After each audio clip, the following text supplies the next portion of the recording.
जब इस कमरे को मैंने ठीक करवाना शुरू किया तो देखिए कितनी बुरी हालत थी। पेंटिंग ऐसे कागज़ के पन्ने की तरह उखड़-उखड़ के गिर रहा था। इस कमरे का एक-एक सामान ख़राब हो गया था, सारे कबर्ड, अलमारियाँ, फ़ोटोग्राफ्स सब एकदम ख़त्म हो गए थे और तब मैंने इसका रेनोवेशन शुरू किया। सबसे छोटा रूम है ये और ये भी 10-12 का ही बेडरूम है। इसमें ये अलमारी रखी हुई है।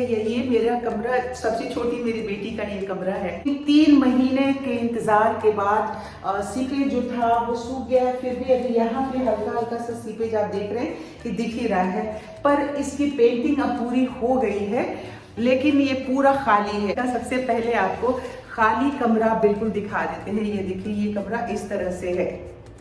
एक बार दिखा देती हूँ। फर्श वगैरह है, इसको साफ करने से पहले अभी यहाँ की भी सीपेज जो है अभी जा नहीं रही है। अब जब आपको ये कमरा बिल्कुल क्लीन करके नीचे से पेंटिंग वगैरह हो गया, वाइट वॉशिंग वगैरह हो गया, तो फर्श वगैरह साफ करके मैंने कहा आपको पहले एक बार दिखा देते हैं। ये रौनक है और इसी का ये कमरा है जिसको मैं रेनोवेट कर रही हूँ।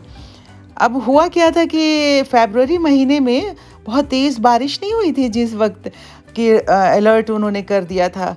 वैसी स्थिति में इस कमरे में ऊपर हमारे जो टेरेस पे ड्रेनेज होल है वो बंद हो गया और हमारे नेबर के का भी ड्रेनेज होल था जो छत का, वो भी बंद हो गया। अब उसकी वजह से पानी ओवरलैप करके हम दोनों के छत एक जगह जुड़ी हुई है, जा कर के वहाँ से एक हल्का सा गैप है, उसके थ्रू पानी छत से गिरने लगा और ये वाला कॉर्नर जहाँ मैं चढ़ी हुई हूँ, इस कॉर्नर से बुरी तरीके से पानी अंदर बिल्कुल मतलब धारे की तरह बहना शुरू हो गया और ड्रेनेज होल से बालकनी की तरफ से भी पानी पूरा आ गया। तो बहुत बुरी स्थिति इसकी हो गई। तो इस तरह से इसके अंदर जो कबर्ड में रखा हुआ सामान है वो भी ख़राब हुआ।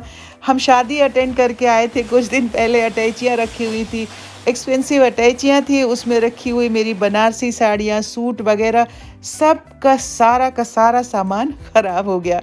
उसके बाद इसको क्लीन विलीन करके साफ़ किया। सब कुछ करने के बाद 10-15 दिन के बाद मुझे ज़रूरत पड़ी रिकॉर्डिंग की। कंप्यूटर जलाया, जी भाई, पूरा कंप्यूटर मेरा धू धू करके जल गया। अब कमरा हो गया पूरा काला काला।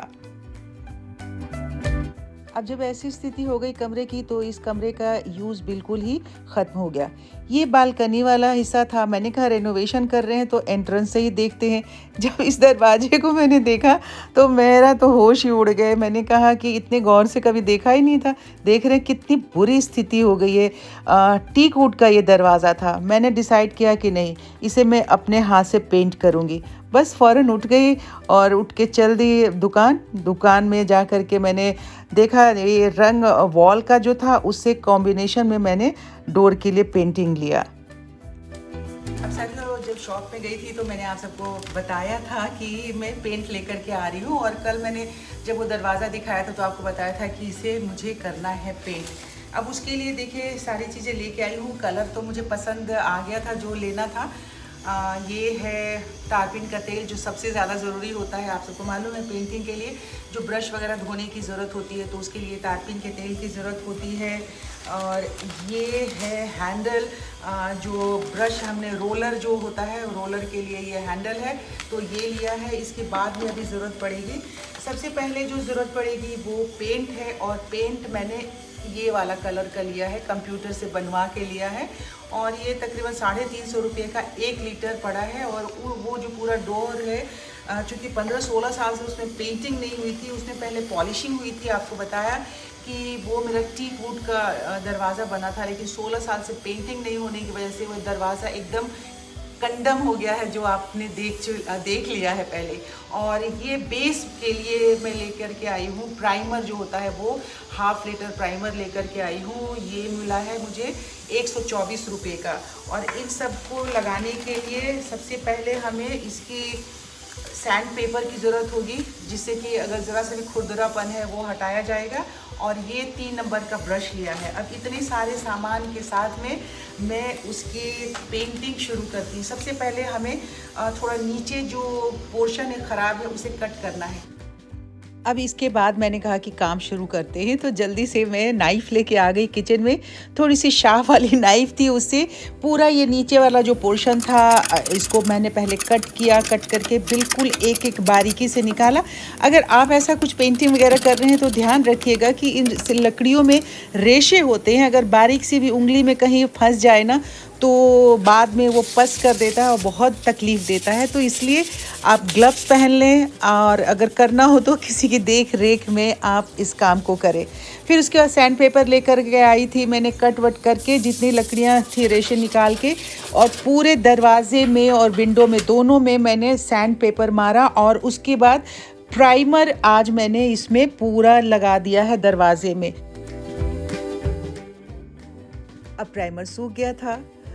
नेक्स्ट डे जब मैं ऑफिस से आई तो मैंने इस पे पेंटिंग शुरू की। अब एक कोट पेंट कर दिया था प्राइमर लगाने के बाद, तो रंग तो चढ़ गया था, पर ये देख रहे हैं जो ये गैप था, ये गैप शायद मसाले से भरा जाता है, वो मुझे मालूम नहीं था। इसकी वजह से ये बहुत ही बुरा लग रहा था।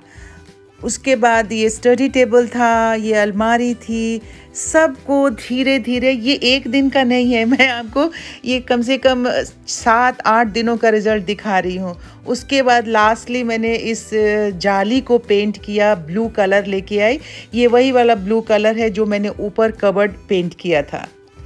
अब जब सारी पेंटिंग हो गई तो 3-4 दिन का गैप और हो गया। उसकी वजह थी मेरी दिन की ड्यूटी हो रही थी और दिन की ड्यूटी में बिल्कुल समय नहीं मिल रहा था। फिर मैंने 3-4 दिन के बाद जब सारा कुछ सूख गया तो मैंने अपने कंप्यूटर को फिर से लगाना शुरू किया। कंप्यूटर, ये याद है आपको जब मैंने ब्लॉगिंग शुरू की थी तो नेहरू प्लेस से सेकंड ब्लॉग में जो मेरा था उसमें नेहरू प्लेस से मैं सारा कंप्यूटर का सामान लाई थी और इसे फिर से असेंबल किया था। सुबह से मैं इस कमरे में लगी हुई हूँ और आज मैंने पूरा दिन इस कमरे को दिया है। इतना टाइम क्यों लग रहा है? एक तो 3 महीना पूरा सीपेज की वजह से, अप्रैल से सीपेज इतना ज़्यादा था कि इसकी वाइट वॉशिंग कराने के लिए पहले वॉल को सूखने के लिए छोड़ा गया और उसके बाद जब वॉल सूखा है तो पेंटिंग हुई है। अब पेंटिंग होने के बाद तकरीबन मुझे 20 दिन हो गए हैं। मैं बीच में अपने साथियों को बताना चाहती हूँ कि ये जो कमरा है, मैंने शुरू से ही प्रण किया था कि इस कमरे का पूरा रेनोवेशन मैं खुद अपने हाथ से करूँगी। पर जो वॉल की पेंटिंग करानी थी वो मेरी मजबूरी थी, मैं वो सारा कुछ कर नहीं सकती थी, इसलिए वो वॉल की पेंटिंग मैंने लाल बाबू से करवाई। और अपने प्रण के हिसाब से मैंने खुद धीरे धीरे करके, बहुत टाइम लगा, लेकिन खुद से मैंने एक एक करके एक एक चीज़ धीरे धीरे करके किया है, क्योंकि ये मैंने अपने आप से प्रण किया था। ये मेरी रौनक का कमरा है, मेरी छोटी बेटी का कमरा है, जिसे मुझे खुद करना ही था।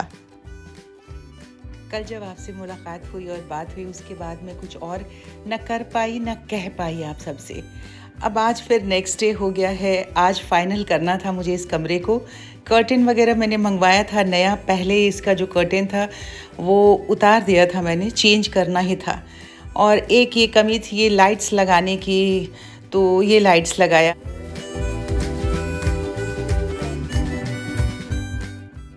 लाइट्स लगाने के बाद ये कमरा बिल्कुल फाइनल हो गया। हालांकि कुछ और चीज़ें मैं चाह रही थी कुछ बैठने के लिए, पर मैंने कहा नहीं, कमरे को ज़्यादा भरना नहीं है। प्योर आत्मा, प्योर सोल का ये कमरा है, उसी तरीके से प्योर एकदम रहना चाहिए। तो बहुत मिनिमल सामान से मैंने इस कमरे को डेकोरेट किया है, संभाला है, ताकि उसकी एक एक चीज़ मेरी नज़रों के सामने रहे और मैं जब एंटर करूं इस कमरे में तो सारी चीज़ें मुझे साफ साफ बिल्कुल दिखाई देती रहे। आप सब यहाँ तक आए हैं, पूरा वीडियो देख लीजिएगा और कमेंट ज़रूर लिखिएगा कि आपने क्या महसूस किया। एक एक चीज़, ये खिलौना, ये पर्स, ये टॉयज़, सॉफ्ट टॉयज़, जो कुछ भी आपको दिख रहा है इस कमरे में, सब कुछ उसी का है। ये कैप, ये फ्रॉक, इस सर्दियों की उसकी पहली फ्रॉक है जो उसने पहनी थी। पलंग, cupboard, chair, study table, guitar, एक एक चीज़ उसकी है। इस कमरे में जितनी भी चीज़ें हैं सब उसी की है, मेरी रौनक की।